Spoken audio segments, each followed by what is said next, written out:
everyone, and welcome to the inaugural episode of the Art History Happy Hour. So as many of you know or should know, it is June, and June is Pride Month. So I decided that my first episode should revolve around one of my favorite artists of all time, Leonardo da Vinci, and why recognizing him as a member of the LGBT community is super important. So for those who aren't as familiar with Da Vinci, he is basically the world's first Renaissance man. He is most well known for his masterpieces, which include the Mona Lisa, the Last Supper, and more recently the Salvator Mundi, which is to date the most expensive painting ever sold at $450 million.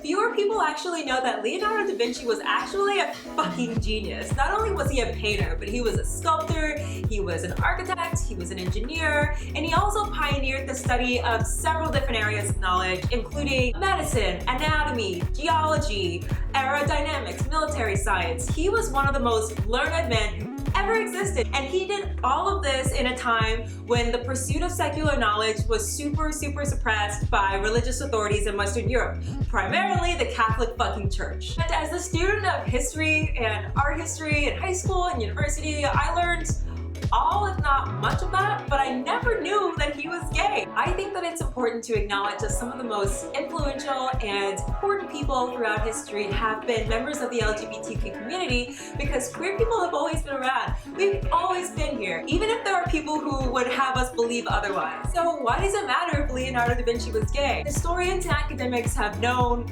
that he was probably, if not definitely, gay for a long time, but that information didn't trickle down into our history books because it didn't fit into this sanitized, idealized, cookie-cutter, socially acceptable pattern as to what a great man was. This part of who he was purposefully erased from this narrative, not only to detract from the accomplishments and the very presence of LGBTQ peoples throughout history, but also to reaffirm the intellectual and artistic dominance of straight white men. So since some people today tend to have a hard time grappling with the fact that their favorite artists or historical figures are gay, mostly because they're bigoted, let's break down exactly how we know that Leonardo da Vinci was gay. So there are several indications. The first of which is that he never married. He is never known to have had relationships or intimate relations with women. And in fact, he even recorded in his notebooks that he found male-female intimacy really disgusting.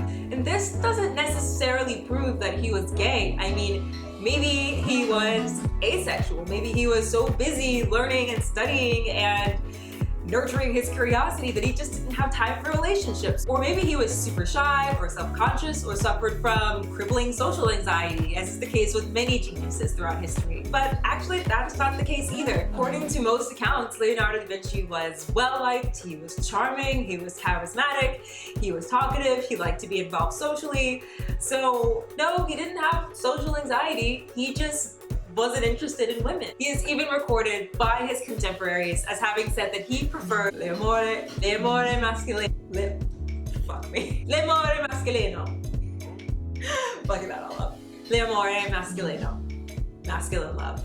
Okay, further proof. So Leonardo, for most of his adult life, had kept men. And we all know what that means. Leo was a bit of a sugar daddy. Now, the act of financially supporting a lover/companion over time is not uncommon. It wasn't uncommon then, and it's not uncommon now. But what's unusual about Leo's situation is that he supported multiple male lovers, all of whom were younger than he was, pretty much concurrently until the day that he died. They were well known to his peers and colleagues, he wrote about them in his journals, and his contemporaries wrote about them as recognized members of his household. Pretty much they were established members of his life. They were very important people in his life, and he made no attempt to hide them or his relationship with them. So, more evidence.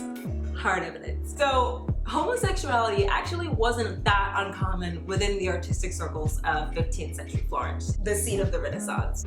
Botticelli, Michelangelo, Donatello, Cellini, they were all fucking gay too. Even though it wasn't that uncommon, it was actually still illegal. Da Vinci was actually arrested twice on charges of sodomy. In both cases, he was anonymously accused of sodomy. And in both cases, the charges were dropped because no witnesses would come forward to corroborate those claims. In my opinion, the accuser in both cases was probably someone who thought that his behavior was sinful, or maybe he was a jealous competitor, or maybe someone who embodied both. We'll never know. Nothing ever happened. But yeah, I'm glad Leo didn't languish in a Florentine prison just for being who he was. Comment below, let me know what you think, and let's make Da Vinci a part of the LGBT culture. God, fuck me. And let's make Da Vinci a part of the LGBTQ cultural canon.